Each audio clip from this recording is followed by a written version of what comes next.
Hi friends, నేను మీ Naresh bike garage channel స్వాగతం.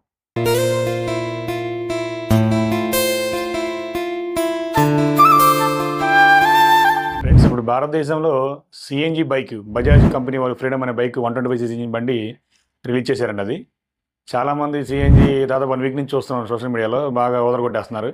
CNG bike వచ్చేస్తుంది, పెట్రోల్ వెహికల్స్ ఆగిపోతాయి, లేకపోతే సిఎన్జి ఏదో అవుతుందని చెప్పి చాలామందికి కొన్ని భయపెట్టేస్తున్నారు అన్నమాట జనాల్ని. దాంట్లో కొన్ని లాభాలు నష్టాలు మీరు ఈ వీడియోని స్కిప్ చేయకుండా చివరి వరకు చూడండి. మంచి పాయింట్స్ మీకు చెప్పబోతున్నాను. ఎందుకంటే దాదాపుగా మనకి ఇండియాలో సిఎన్జి కార్స్ 20 ఏళ్ళ నుంచి ఉన్నాయి. పెట్రోల్ వెహికల్ కార్స్ ఒక 10 అమ్మితే సిఎన్జి కార్స్ 1, 2 అమ్ముతున్నారు అనమాట. ఈ బజాజ్ ఫ్రీడమ్ సిఎన్జి బైక్ ఉండడం వల్ల మనం ఫస్ట్ లాభాలు ఏంటో తెలుసుకుందామండి. ఫస్ట్ పాయింట్ ఏంటంటే ఈ సిఎన్జి బైక్లో మైలేజ్ అండి. మామూలుగా 2 లీటర్ల పెట్రోల్ ట్యాంక్ ఉంటుంది, 2 లీటర్ల సిఎన్జి ట్యాంక్ ఉంటుంది. మనం ఈ 2 లీటర్ల సిఎన్జి పెట్రోల్ వచ్చేసి దాదాపుగా మనకి సిఎన్జి 2 kg 200 కిలోమీటర్లు వస్తుంది మనకి మైలేజ్. మిగతా 2 లీటర్స్ పెట్రోల్స్కి 130 కిలోమీటర్స్ మైలేజ్ వస్తుంది. మనం ఒకటే టైం 330 కిలోమీటర్స్ మనం జర్నీ చేయొచ్చు అనమాట. రెండో పాయింట్ వచ్చేసి దీనికి వాడిన ఫ్రేమ్ వచ్చేసి మనకి దాదాపుగా 3 lakhs 4 lakhs బైక్స్లో ఉండే ఇంజన్ చాయిస్ మొత్తం ట్రెలిస్ ఫ్రేమ్ అనే కంపెనీది వాడారండి. దానివల్ల ఏమవుతుందంటే మన గబాన్ లేదన్న బండి యాక్సిడెంట్ అయినా కానీ ఆ ఫ్రేమ్ వల్ల లోపల ఉన్న సిఎన్జి ట్యాంక్ పగలకుండా, ఎటువంటి ఇబ్బంది కలగకుండా, ఫైర్ అవ్వకుండా ఆ ఫ్రేమ్ ఆడడం వల్ల ఇది ఒక పెద్ద అడ్వాంటేజ్ అండి బైక్కి. దీనివల్ల మనకి ఎటువంటి ప్రమాదం సిఎన్జి ఉందని మనకు కంగారు పడాల్సిన అవసరమే లేదు. ఇంకో పాయింట్ ఏంటంటే ఫ్రెండ్స్, దాదాపుగా ఈ బండి లుక్ స్పోర్ట్స్ లుక్లో ఉంది బండి. ఒక యూనికానికి ఎలా సింగిల్ షాక్ జరిస్తారు మోనో సస్పెన్షన్ లాగా. మామూలుగా ఒక 120 సీసీకి మోనో సస్పెన్షన్ అనమాట. ఇది చాలా స్పోర్టివ్గా ఉంది బండి చూడడానికి. సీట్ కూడా చాలా హైట్గా ఉందన్నమాట. దాదాపు ట్యాంక్ మీద సీట్ హైట్ ఉంటుంది. ఇంకా నాకు తెలిసి ఈ 125 ఈ ఫ్రీడమ్ సిఎన్జి బైక్లో అన్ని వెహికల్స్కి ఇచ్చిన digital meter, signals, front disc brake, back మామూలు డ్రమ్ బ్రేక్, అలాగా కొన్ని 3 వేరియంట్స్ ఇచ్చారన్నమాట. ఒకటేమో with LED with disc brake, కొన్ని ఒక విత్ డ్రమ్ విత్ ఎల్ఈడి, కొన్ని ఏమో ఓన్లీ ఎల్ఈడి లేకుండా డ్రమ్ వెహికల్ అలా ఇచ్చారు. మిగతా అంతా సేమ్ టు సేమ్ అన్నీ అలాగే ఉన్నాయి. ఒక సిఎన్జి ట్యాంక్ ఇవ్వడం వల్ల టోటల్గా బండి లుక్ అయితే మారిపోయింది. నాకైతే బైక్లో ఇంకా రెగ్యులర్గా అన్ని బళ్ళు ఉండేవి కనిపించినండి. ఇంకా అంతకుమించి దీనికి పెద్ద నాకు లాభాలు ఏమి అనిపించదా. ఎక్కువగా నష్టాలు అయితే చాలా ఉన్నాయి. అవి మీకు ముందు చెప్పబోతున్నాను. ఇంకా మీరు సిఎన్జి బజాజ్ బైక్ గురించి లాభాలు అయితే చూశారు, ఇప్పుడు దాని గురించి నష్టాలు ఏంటని చెప్పబోతున్నాను. ఈ చెప్పే ముందు ఎవరైతే వీడియో చూస్తున్నారో నరేష్ బైక్ గ్యారేజ్ ఛానల్ని కొంచెం సబ్స్క్రైబ్ చేసి నన్ను సపోర్ట్ చేయండి. ఎందుకంటే నేను జెన్యున్గా రివ్యూలు ఇస్తూ ఉంటాను అనమాట. ఈ ఫీల్డ్లో నాకు దాదాపుగా అన్నీ తెలుసు కాబట్టి నాకున్న నాలెడ్జ్ ప్రకారం ప్రతిదీ రివ్యూ చెప్తున్నాను. మీకు ఇంకేదైనా తెలుసుకోవాలనుకుంటే కామెంట్ చేయండి. సిఎన్జి బైక్ ఏదైనా కానీ పెట్రోల్ వెహికల్ స్టార్ట్ అయినట్టు సిఎన్జి బైక్ అసలు పెట్రోల్ వెహికల్ లాగా స్టార్ట్ అవ్వదండి. ఎందుకంటే సిఎన్జి బైకు వర్షాకాలం, చలికాలం కొంచెం ఇంజిన్ స్టార్టింగ్ ప్రాబ్లమ్స్ ఇబ్బంది పెడతా ఉంటాయి. ఇది చాలామంది రివ్యూ చేసిన ఎవరు చెప్పలేదు ఇది మీకు కస్టమర్స్కి. అంతేకాకుండా మామూలుగా సిఎన్జి బైక్ ఇంజిన్ కిలోమీటర్లు తిరిగే ఇంజిన్ కను పెట్రోల్ బైక్ ఇంజిన్ తిరిగే కండిషన్కి చాలా వేరియేషన్ ఉంటుంది.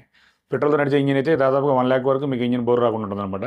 సిఎన్జితో నడిచే బైక్ అయితే ఈ స్టార్టింగ్ ప్రాబ్లమ్స్ రావడం వల్ల, కొంచెం కార్బన్ ఇది అవ్వడం వల్ల కొంచెం ఫైర్ అనేది చాలా తక్కువ ఉంటుంది వాళ్ళ కంప్రెషన్లో. కొంచెం బోరుకి తొందరగా వచ్చే అవకాశాలు ఉంటాయి. ఇది బాగా మెయిన్ పాయింట్ అండి, ఎందుకంటే చాలామంది తెలియక చెప్పట్లేదు ఇలా. అందుకని దాదాపుగా నేను ఇప్పుడు చూసిన మార్కెట్లో సిఎన్జి కార్లు ఎలాగైతే సక్సెస్ అవ్వలేదు, సిఎన్జి బైక్స్ కూడా ఎందుకంటే అంత తొందరగా అయితే ఏమీ మార్కెట్ మారిపోదండి. పెట్రోల్ వెహికల్స్ దాదాపుగా కొన్ని వందల కంపెనీలు తయారు చేస్తుంది 2 wheelers బైక్స్. ఒక సిఎన్జి వచ్చేసింది మొత్తం మారిపోతుందంటే నేనైతే నమ్మను. ఇంకొక ప్రధానమైన కారణం ఏంటంటే సిటీలో సిఎన్జి బైక్ బంక్స్ చాలా తక్కువగా ఉంటాయి సిటీల్లోనే. ఎందుకంటే దాదాపు 10 కిలోమీటర్ల దూరంలో వేరియేషన్లో ఉంటాయి. ఇంకా పల్లెటూరు విషయానికి వస్తే ఇంకా మనం చెప్పనవసరం లేదు. ఇంకా గ్యాస్ అయిపోతే ఇంకా దాదాపు మళ్ళీ పెట్రోల్ కొట్టించుకొని తిరగాలి, మళ్ళీ పెట్రోల్ వెహికల్ అనే ఉంటుంది. అప్పుడు దానివల్ల మనం ఉపయోగం ఏముంది? మామూలుగా ₹1,00,000 లోపు దొరికే వెహికల్ మీరు సిఎన్జి బైక్ ఇప్పుడు నాకు తెలిసి ఎక్స్షోరూమ్ ధర 95,000, 1,05,000, 1,10,000గా ఉంది. అంటే దాని మీద ఇంకా మీకు ట్యాక్స్ రూపంలో, ఇన్సూరెన్స్ రూపంలో కడితే ఇంకో 10 నుంచి 20,000 పెరుగుతుంది మళ్ళీ ధర. అంటే టాప్ ఎండ్ వెహికల్ దాదాపుగా మీకు 1,30,000 నుంచి 40,000 పడవచ్చు. ఈ మెయిన్ పెట్రోల్ వెహికల్ ₹1,00,000 అంటే దీనికి 1,40,000 వెళ్ళిపోతుంది దాదాపుగా మీకు. అందువల్ల మీరు ఈ పల్లెటూరులో వాళ్ళు కానీ ఎవరైనా వాడేటప్పుడు 40,000 పెట్టి ఎక్కువ పెట్టుకొని సిఎన్జి దొరక ఇబ్బంది పడతాం కంటే ఈ పెట్రోల్ వెహికల్ వాడటం చాలా మంచిది. ఇంతేకాకుండా ఈ సీటింగ్ వచ్చేసి ఈ గ్యాస్ సీట్ కింద పెడతాం వల్ల ట్యాంక్ సీటింగ్ కానీ నాకు కొంచెం నా మటుకైతే కొంచెం అది నచ్చలా. ఇది హైట్ కూడా చాలామంది మ్యాక్సిమం 5'8" to 6" మధ్యలో ఉన్న వాళ్ళకి కొంచెం బండి మీకు సీటు ఎక్కగానే కొంచెం కంఫర్ట్గా ఉంటుంది. మిడిల్ ఏజ్ వాళ్ళకి కానీ ఇంకెవరైనా కానీ కొంచెం దాన్ని వెహికల్ తోలడానికి కొంచెం ఇబ్బంది పడుతూ ఉంటారు. అలాగా ఈ సిఎన్జి అనేది ఎమ్మటే మార్కెట్లో అయితే బంపర్గా ఏమీ మీకు అందరూ కొనేరన్నమాట వెహికల్స్. పాయింట్ ఏంటంటే చాలా మంది రివ్యూస్ లో గ్యాస్ సిఎన్జి బైక్ ఎక్కడ రిపేర్ చేయాలని చాలా మంది చెప్తున్నారు. సిఎన్జి బైక్ పెద్దగా ఇంజిన్ మారిపోదు, వీల్స్ కానీ బ్రేక్స్ కానీ ఏమి మారిపోవండి. నార్మల్ మెకానిక్స్ సిఎన్జి బైక్స్ కూడా రిపేర్ చేస్తారు. ఒక పెట్రోల్ వెళ్ళే దానికి సిఎన్జి యాడ్ చేశారు తప్ప మిగతా అంటే సేమ్ టు సేమ్ అన్ని హెడ్ బోర్ క్లచ్ అన్ని సేమ్ ఉంటాయి అనమాట. మామూలు పెట్రోల్ వెహికల్స్ రిపేర్ చేసే వాళ్ళే సిఎన్జి రిపేర్ చేస్తారు. కాకపోతే ఏంటంటే పెట్రోల్ వెళ్ళే ప్లేస్లో మనం సిఎన్జి గ్యాస్ పంపిస్తున్నాం, అదొక్కటే తేడా. మిగతాదంతా సేమ్ టు సేమ్ అన్ని ఎవరైనా మెకానిక్ రిపేర్ చేస్తారు. ఫ్రెండ్స్, ఓవరాల్గా చూశారు కదా లాభాలు నష్టాలు. మీరు బైక్ కొనాలనుకుంటే అంత త్వరపడి హడావిడిగా ఏమీ ఇది అవసరం లేదండి. ఎందుకంటే సిఎన్జి బైక్స్ కానీ కార్లు కానీ ఆటోలు కానీ కమర్షియల్గా ఆటోల్లో కొంచెం క్లిక్ అయింది తప్ప, అది కూడా ఏంటంటే వాళ్ళు రోజు డైలీ దాదాపు 300-500 కిలోమీటర్లు తిరుగుతారు కాబట్టి వాళ్ళకు గ్యాస్ కొట్టించుకోవడానికి దాదాపు 2-3 గంటలు వెయిట్ చేస్తారు. అదే బైక్ వాడేవాళ్ళు మా రోజుకి 30-50 కిలోమీటర్లు తప్ప ఎక్కువ తిరగరు. ఎవరన్నా నాకు తెలిసి 10 మందిలో ఒకళ్ళు ఇద్దరు తప్ప 100 కిలోమీటర్లు తిరుగుతారు. కాబట్టి మీరు కొనాలనుకుంటే నా ఒపీనియన్స్ మీకు చెప్పాను. మీరు బైక్ బుకింగ్స్ ఓపెన్ అవ్వగానే మీరు బుక్ చేసుకోవచ్చు.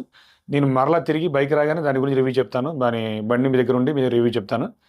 ఇంకా ఇలాంటి కంటెంట్ ఉన్న వీడియోల కోసం Naresh bike garage channel subscribe చేయండి, లైక్ చేయండి, షేర్ చేయండి. Thank you.